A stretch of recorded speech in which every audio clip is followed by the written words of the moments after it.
Hello, আসসালামু আলাইকুম। কেমন আছেন সবাই? বেশ কিছুদিন পরে নতুন একটা ডিসকাশন নিয়ে আসলাম। আম ক্যাজুয়ালি আছি আজকে। পাঞ্জাবি পরা। আমি ইউজুয়ালি হচ্ছে আ ফরমাল ড্রেসের বাইরে পাঞ্জাবি আমার ১ম পছন্দ। সো চেষ্টা করি যদি ছুটির দিনগুলাতে অফিসে আসতে হয় বা ফ্রাইডে তে অফিসে আসতে হলে আম পাঞ্জাবি পরে থাকি। সো আ নেটওয়ার্কিং নিয়ে কথা বলব। আ এখন একটা আ একটু আইডল টাইম যাবে। নেক্সট 10 টু আ 15 ডেজ একটা লম্বা ছুটি। ছুটির পরে মানুষ আবার ঢাকায় ব্যাক করতে এই মাসটা শেষ হয়ে যাবে। আজকে মাসের আ ১৫ তারিখ। আর এই ১৫ দিন কিন্তু আসলে আপনার ওই সেলস এর কনভারসেশন খুব একটা করতে পারবেন না। সো সেলস এর বাইরেও প্রোডাক্ট সেলস মানে ছাড়াও কিন্তু আপনি ক্লায়েন্টের সাথে অন্যভাবে rapport বিল্ড আপ করতে পারেন। এই যে ঈদের সময়টা আপনি ক্লায়েন্টকে গ্রিটিংস পাঠাতে পারেন। ক্লায়েন্টের সাথে আম অন্যান্য বিষয়গুলো নিয়ে কথা বলতে পারেন। ওভারঅল কান্ট্রি সিচুয়েশন, তাদের ঈদ উদযাপন কেমন হবে, সে কোথায় করছে, ইন ডিটেইল এ জানার সুযোগ থাকে। আ সো এই লাস্ট উইকে একটা ইফতার প্রোগ্রামে দেখা হয়েছিল কিছু এক্স কলিগদের সাথে।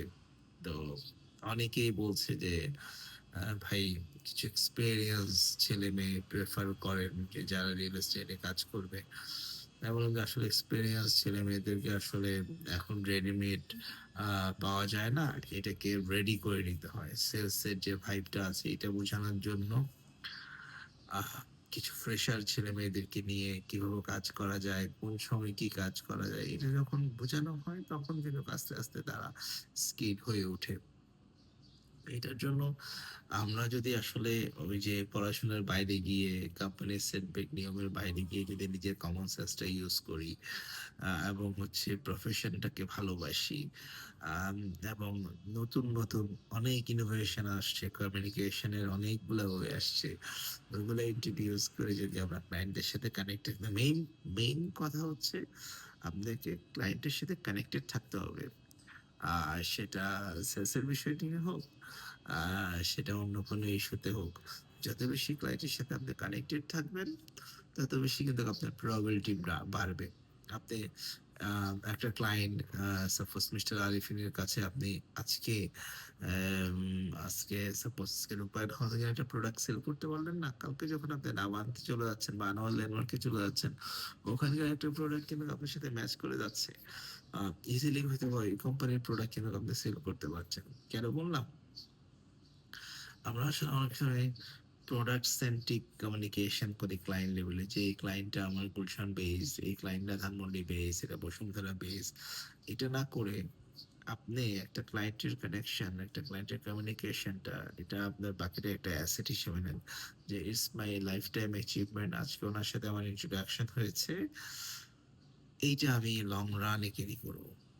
তাহলে দেখবেন একটা সময় গিয়ে আপনার অ্যাক্টিভ লিডস এর সংখ্যা অনেক বেশি বেড়ে যাবে। যারা প্রপার্টি রিলেটেড যেকোনো ইস্যুতে আপনাকেই খুঁজবে। যে ওকে ফাইন, আমি একটু আশিক সাহেবকে ফোন দেই। আমি একটু XYZ কে ফোন দিয়ে একটু ডিসকাশন করি। এমন আমার লাইফে অনেক হয়েছে। অনেক ক্লায়েন্ট আছে তাদের প্রপার্টি রিলেটেড যেকোনো ডিসকাশন এর জন্য আমাকে ফোন করে। যে ভাই এটা কিভাবে করলে কি হয়? আপনি একটু অ্যাডভাইস দেন। সো এটা আসলে তখনই আসে ক্লায়েন্ট যখন পূর্ণ আস্থা আপনার উপরে পাবে। যখন সে রিয়ালাইজ করতে পারবে যে না, এই লোকটার সাথে যদি আমি পরামর্শ করি তাহলে এটা আমার জন্য আরো বেটার হবে। সো আমার কাছে মনে হয় আগামী ১০ দিন ১৫ দিন সেল করার থেকেও বেশি ইম্পোর্টেন্ট হচ্ছে কমিউনিকেশনটা ডেভেলপ করেন। এবং ভালো কমিউনিকেশন আপনার লাইফের অনেক কিছু চেঞ্জ করে দিতে পারে। সো সবাই ভালো থাকবেন, সুস্থ থাকবেন। আসসালামু আলাইকুম।